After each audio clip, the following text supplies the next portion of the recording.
नमस्कार, जी digital live में आपका स्वागत है। मैं हूं ब्रह्म प्रकाश दुबे। आज इस वक्त हम CSIR में हैं। जी हां, देश की भारत सरकार की सबसे बड़ी अनुसंधान संस्था और अनुसंधान भवन मेरे पीछे आप देख भी सकते हैं। जहां यहाँ पर इस जगह इस वक्त हमारे साथ जुड़ रहे हैं शेखर मांडे जी, जो CSIR के DG है। देश भर में, पूरी दुनिया भर में शेखर मांडे जी, बहुत बहुत स्वागत है। सबसे पहले तो पूरे देश भर में कहें कि पूरी दुनिया भर में चर्चा चल रही है वैक्सीन की, कोरोना वैक्सीन की खोज बहुत सारी कंपनियां कर रही हैं। आपको सर सबसे पहले ये बताइए कि कितनी संभावना है, कब तक कोई वैक्सीन आ जाएगी आपके लिहाज से? तो ऐसे कह सकते हैं कि गए कुछ दिनों में हमारे सामने में जो प्रेस में रिपोर्ट्स आई है जी कि उसमें 3 मुख्य रिपोर्ट्स हमारे सामने में आई है। एक फाइज़र नाम की कंपनी है, उन्होंने प्रकाशित किया था कुछ प्रेस में। एक मॉडर्ना नाम की कंपनी है और एक एस्ट्राजेनेका और ऑक्सफोर्ड, इन दोनों ने मिलकर एक वैक्सीन बनाई है। इन तीनों की खबरें हमारे सामने में आई है, वो प्रेस में आई है। तो ये मान सकते हैं कि इनकी जो वैक्सीन जो है काफ़ी एडवांस स्टेज में है, काफ़ी अग्रेसर है वैक्सीन की दुनिया में आने के लिए। तो हो सकता है कि तीनों में से एक या तीनों इन्हें एक रेगुलेटरी अप्रूवल मिल जाए। जैसे इनके रिजल्ट मुझे बताया, रिजल्ट काफ़ी अच्छे लग रहे हैं देखने से प्रेस में। अभी विज्ञान जगत के सामने में जिस तरीके से रिजल्ट आने चाहिए, इसकी हम लोग जांच पड़ताल कर पाए, उस तरीके से आए नहीं है। तो विज्ञान जगत की ओर से कहना मुश्किल होगा, लेकिन अगर प्रेस का मानना अगर हम सही माने कि प्रेस में जो रिपोर्ट आई है कि वो सही है, तो बहुत अच्छी रिपोर्ट है। आपको क्या लगता है कौन सी वैक्सीन सबसे जल्दी आने की संभावना है, जो लोगों को सबसे जल्दी उपलब्ध होगी, जो वैक्सीन है अभी? ये तो कहना मुश्किल होगा।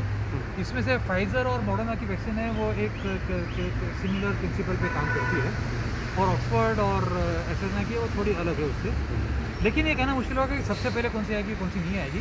हो सकता है कि तीनों एक के साथ ही हमारे सामने में आए, लेकिन इसके लिए रेगुलेटरी परमिशन की उन्हें ज़रूरत होगी। जिस देशों में उन्होंने क्लिनिकल ट्रायल किया है, तो वो लोग उस देश में तो रेगुलेटर के पास जाके उसकी परमिशन लेने की कोशिश करें। DG साहब, वैक्सीन भारत में भी खोज चल रही है, दुनिया में और भी खोज चल रही है। भारत में 3 वैक्सीन ऐसा माना जा रहा है कि तीनों वैक्सीन में से कोई एक पहले आ जाएगी, और स्वास्थ्य मंत्री भी जी न्यूज़ से कह चुके हैं कि जनवरी-फरवरी तक हमें अच्छी खबर मिलेगी। भारतीय वैक्सीन को लेकर आप क्या कहते हैं?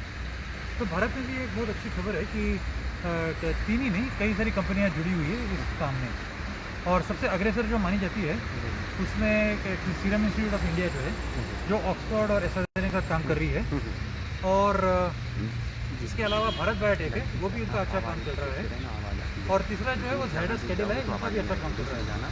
तो इसमें ये नहीं कह सकते कि इससे सबसे पहले कौन सी आएगी, कौन सी नहीं आएगी। जो कि ऑक्सफोर्ड और एस्ट्राजेनेका की वैक्सीन ब्रिटेन में काफ़ी अग्रेसर है, तो हो सकता है कि वो सबसे पहले हमारे सामने में आ जाए। और सीरम इंस्टीट्यूट ऑफ इंडिया को आप जानते हो कि काफ़ी बहुत ही अच्छी कंपनी है, जो पूरे दुनिया के लिए कई सारे टीके बनाती है, तो हो सकता है कि उनकी वैक्सीन जल्दी आ जाएगी। लेकिन जैसे कि स्वास्थ्य मंत्री ने जो कहा कि वैक्सीन हमारे यहाँ जल्दी आ जाएगी, मैं मानता हूँ कि वो सही होगा। बिल्कुल, देश के स्वास्थ्य मंत्री कह चुके हैं कि अगले साल ही अच्छी खबर सुनने को मिलेगी, कोई ना कोई वैक्सीन आ जाएगी।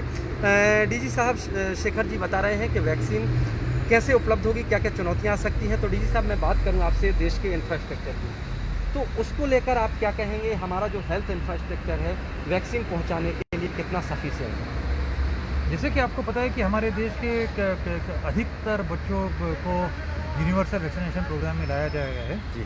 और देश में जो भी बच्चा पैदा होता है जी। उसे टीके जरूर दिए जाते हैं। आपने और मैंने भी टीके लिए हुए हैं हम जब बच्चे थे जी।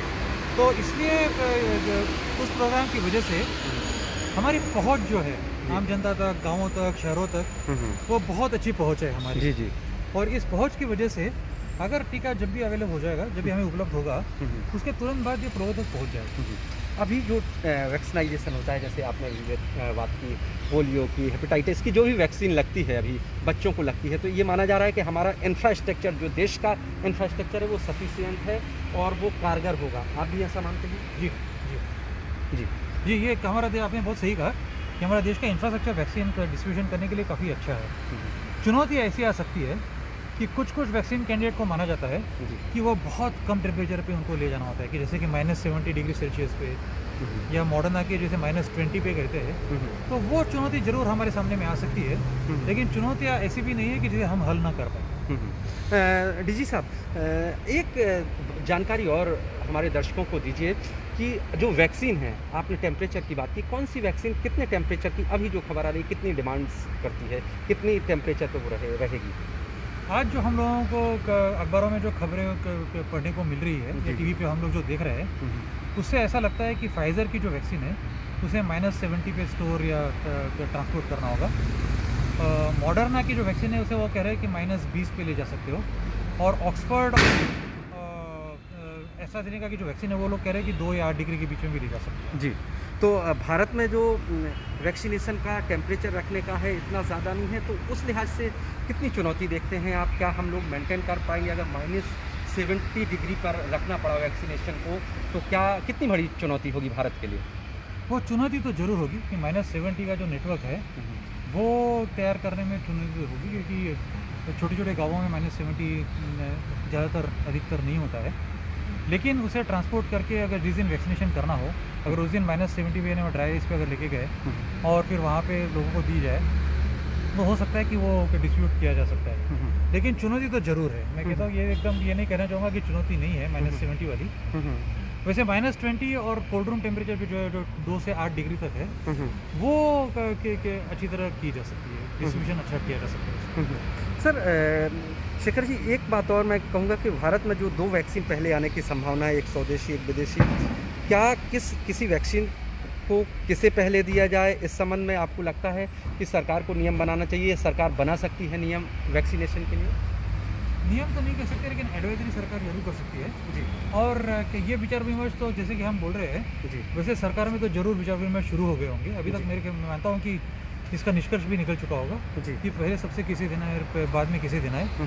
जैसे कि आप और हम जैसे आम जनता हम समझती है कि हेल्थ केयर वर्कर्स जो है, जो कोरोना की जंग में सबसे आगे में लड़ रहे हैं, नर्सेस हो, डॉक्टर्स हो, ये जो लोगों से सीधा कांटेक्ट में हो पेशेंट्स के, उन्हें तो सब लोग ये मानेंगे कि उन्हें सबसे पहले मिलनी चाहिए।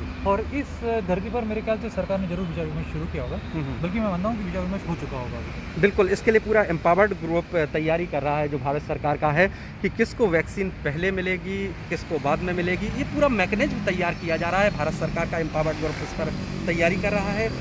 आपसे बात करें डीजी साहब, हमारे देश की आबादी की लगभग 125 करोड़ से ज़्यादा की आबादी है। आबादी के लिहाज से आप क्या मानते हैं, वैक्सीन हर व्यक्ति तक पहुंचना कितना चुनौती भरा है? जैसे कि मैंने कहा कि यूनिवर्सल वैक्सीन प्रोग्राम की वजह से वैसे लोगों तक वैक्सीन पहुंचाना का हमारे देश में काफ़ी आसान है, इतना ज़्यादा कठिन नहीं है। लेकिन फिर भी इतनी बड़ी संख्या में वैक्सीन को हर व्यक्ति तक पहुंचाना और हर व्यक्ति को उसको टीका देना, ये तो अपने आप में चुनौती होती है। लेकिन जब वैक्सीन तैयार हो जाएगी उसके बाद में पता चलेगा कि कितनी बड़ी तरीके की चुनौती है और किस तरह से हम उसे हल कर पाएंगे। और इतने बड़ी तादाद में डोज तैयार करना, लगभग माना जा रहा है 60 करोड़ के लगभग डोज तैयार करने पड़ेंगे भारत को। तो हमारी कंपनियां इस मामले में काफ़ी सक्षम है। ये बात तो हमें बहुत गर्व की बात है कि हमारी जो कंपनियां वैक्सीन तैयार करने वाली सभी पूरी दुनिया को वैक्सीन सप्लाई करती है। तो दुनिया का सबसे ज़्यादा वैक्सीन प्रोडक्शन जो है भारत में होता है, और हमारे ऐसे काफ़ी सारे देशों में उसको हम लोग निर्यात करते हैं। तो इसलिए हमारा प्रोडक्शन जो नेटवर्क जो है वो बहुत ही बढ़िया है, तो वो चिंता करने की ज़रूरत नहीं होगी। तो ये हमारे देश के लिए बड़ी पॉजिटिव बात है। सही बात है, जैसा आप कह रहे हैं कि हमारे देश की कंपनियां इतना सक्षम हैं इतने बड़ी तादाद में वैक्सीन तैयार करने के लिए। जी हाँ, जी हाँ, ये सही बात है। जी, ये सही बात है। एक और बात आपसे जानना चाहूँगा कि रूरल एरियाज़ की बात करें, ग्रामीण इलाकों की जो इंटीरियर इलाके हैं, आपने कहा कि चुनौती होगा, लेकिन वो ऐसी चुनौती नहीं है कि जिसको हल ना किया जा सके। इंटीरियर इलाके के लिहाज से क्या कहेंगे, देश के लोग कितना धैर्य से कहें कि पेशेंस रखकर इंतज़ार करें? तो ऐसा है कि वैसे भी कोरोना फैलने का जो प्रोबेबिलिटी जो संभावना है इंटीरियर इलाकों में कम है, बाहर के जैसे कि शहरों में है वैसे। लेकिन फिर भी पूरी तरह कोशिश की जाएगी सरकार की ओर से कि वैक्सीन हर व्यक्ति तक पहुँचे, देश के हर व्यक्ति तक पहुँचे। तो चुनौती ज़रूर है, लेकिन सरकार की तो पूरी कोशिश ये रहेगी कि आपने कहा कि माननीय प्रधानमंत्री खुद रोज रिव्यू मीटिंग्स लेकर, जैसे कि आज पढ़ा जा रहा है कि माननीय आज ही प्रधानमंत्री ने बैठक ली मुख्यमंत्रियों की। सही बात है। तो ये पूरे देश के सबसे हाईएस्ट ऑफिस से जब आ रहा है, तो इसके लिए क्या जरूर इसका सोल्यूशन जरूर अच्छा रहेगा और लोगों तक पहुँचेगी। बिल्कुल। एक बात और डीजी साहब, कि देश के लोगों को चूँकि अच्छी खबर मिलने वाली है, तो जी न्यूज़ भी लगातार अपील कर रहा है कि कुछ महीने का धैर्य बनाए रखें, सावधानी बरतने के लिए मास्क लगाएं, सोशल डिस्टेंसिंग का पालन करें। आप लोगों से किस तरह से अपील करेंगे कि ताकि लोग धैर्य बनाए रहें, जब तक भैया कोई वैक्सीन नहीं आ जाती तब तक कम से कम सोशल डिस्टेंसिंग और सारे प्रोटोकॉल का पालन करें? मैं तो एक कदम आगे और जाऊंगा जी कि वैक्सीन तैयार होने के बाद भी जी इन चीज़ों का ज़रूर पालन करते रहिएगा, क्योंकि वैक्सीन ऐसी कोई मैजिक ये नहीं होती है, और जब तक आपके पास वैक्सीन नहीं आती है तब तक तो करना ही करना है। लेकिन वैक्सीन आने के बाद भी आपने इन चीज़ों का पालन करना है, जैसे कि मास्क नियमित रूप से आपने पहनना है, लोगों से दूरी आप लोगों ने नियमित रूप से रखनी है, आपने नियमित रूप से अपने हाथ साबुन से धोते रहने हैं, किसी जगह पे भीड़ नहीं करनी है। जैसे कि मार्केट में चले गए सब लोग ये होता है कि भीड़ हो जाती है, रेलवे स्टेशन पे चले गए वहाँ भीड़ हो जाती है, भीड़ नहीं करनी है। जितना हो सके उतना वेल वेंटिलेटेड जगह पे रहे, खुली हवा में रहे, बंद कमरों में रहने में संभावना बढ़ जाती है। तो इन चीज़ों का अगर हम लोग नियमित रूप से अगर पालन करते रहे तो वैक्सीन वायरस को फैलाने की संभावना थोड़ी कम हो जाती है। और इसका मानना मैं मानता हूँ कि लोगों ने ज़रूर इसका पालन बहुत नियमित रूप से करना चाहिए। डीजी साहब, अब बात करें कि इसके साइड इफ़ेक्ट की। आज ही केंद्र सरकार ने राज्यों को एडवाइस किया है कि जब वैक्सीन जाएगी तो जिला स्तर पर आप निगरानी करते रहिए उसके साइड इफ़ेक्ट की। वैक्सीन जब दी जाएगी उसके साइड इफ़ेक्ट को लेकर आप क्या कहेंगे, कितना साइड इफ़ेक्ट का खतरा होता है? तो ऐसा है कि किसी भी देश में जी वैक्सीन हो या दवा हो, कोई भी अलग अलग रोगों के लिए जी जब रेगुलेटरी अथॉरिटीज़ को अप्रूवल देती है वो एक रिस्क वर्सेस बेनिफिट एनालिसिस करती है। जी लेकिन कितनी रिस्क है हर दवा की, हर टीके की, जी वो इतने आसानी से पता नहीं चलते हैं। जी इसलिए हर देश में, पूरे विश्व के हर देशों में जी ये करते हैं कि टीका देने के बाद भी इसको निगरानी रखते हैं लोगों पर, और इसलिए ये कहते हैं कि टीका देने के बाद भी लगातार लोगों पे ध्यान रखें कि किसी को कोई एडवर्स इफेक्ट तो नहीं हो रहा है, वो वैक्सीन की वजह से हो सकता है। तो ये तो प्रोटोकॉल पूरे विश्व में इसे माना जाता है कि करना होता है। क्या सर, देशों में जो वातावरण होता, मौसम होता, जलवायु होती, क्या वैक्सीनेशन पर उसका भी असर पड़ता है कि जैसे ब्रिटेन है, इंग्लैंड है, यूरोपियन कंट्रीज़ हैं या एशियन कंट्रीज़ हैं, उनमें अलग अलग वेदर है, तो वैक्सीन के डोज को लेकर भी अलग अलग इम्पैक्ट होता है, ऐसा कुछ भी? ऐसे विज्ञान जगत के सामने में ऐसा कोई ठोस पुरावा नहीं है आज के दिन कि वेदर का या हवामान का या प्रदूषण का वैक्सीन पे या वायरस फैलने में इसके ऊपर कोई असर हो। विज्ञान जगत के सामने में ऐसा कोई आज तक पुरावा नहीं आया है, तो इसलिए मानना गलत रहेगा। मतलब किसी भी देश में वैक्सीन दी जाए उसका जितना साइड इफेक्ट ब्रिटेन में होगा उतना ही भारत में? सही बात, ये सही बात है। सही बात। तो और अंतिम सवाल आपसे एक बार और, हम जी न्यूज़ के दर्शकों से भी अपील करना चाहते हैं कि वो सावधानी रखें, सोशल डिस्टेंसिंग का पालन करें। जैसा डीजी साहब बता रहे थे वो तमाम तकनीकी जानकारी सरल शब्दों में बता रहे थे आपके लिए कि वैक्सीन आना कितनी जल्दी संभव है, कितनी संभावना उसकी ज़्यादा है और क्या क्या चुनौतियाँ होंगी, इस पर सवाल था। अंतिम सवाल सर आपसे कि आपने कहा जो हेल्थ स्टाफ है उसको प्रायोरिटी दी जाएगी, और प्रायोरिटी वाले में बात करें तो दूसरा मुझे लगता है कि जो बीमार लोग हैं या बुजुर्ग लोग हैं वो लोग प्रायोरिटी में दूसरे उससे आएंगे। तो ये तो नहीं बता सकते, ये तो सरकार को तय करना होगा कि किसे प्रायोरिटी दी जाए, किसे प्रायोरिटी नहीं दी जाए। मैं तो ये सिर्फ स्पेकुलेट कर रहा था जी जी कि हो सकता है कि हेल्थ केयर वर्कर्स को सबसे प्रथम प्रायोरिटी मिले, लेकिन ये तो सरकार तय करेगी खतरे के लिहाज से। खतरे के लिहाज से जो लोगों को सबसे ज़्यादा खतरा है उन्हें सबसे पहले वैक्सीन मिलनी चाहिए, ये जरूर सरकार उसे देगी। बिल्कुल, जैसा डीजी साहब बता रहे हैं कि ये ज़रूर ध्यान में रखा जाएगा कि किसको कोरोना से सबसे ज़्यादा खतरा है। जैसे हेल्थ वर्कर हैं जो दिन रात आपके ट्रीटमेंट में लगे हैं, डॉक्टर हैं, नर्सेज हैं, जो हेल्थ स्टाफ है, उनको शायद प्रायोरिटी दी जाएगी। सरकार का पूरा मैकेनिज्म तैयार किया जा रहा है, केंद्र सरकार ने पूरा एक एम्पावर्ड ग्रुप बनाया है, पूरा मैकेनिज्म वो तैयार कर रहा है कि जब वैक्सीन तैयार होगी तो कैसे डिस्ट्रीब्यूशन होगा उसका, देश के गाँव-गाँव तक कैसे वैक्सीन जाएगी, प्रायोरिटी किसे मिलेगी, किसको पहले वैक्सीन लगेगी। तो ये पूरा मैकेनिज्म तैयार किया जा रहा है।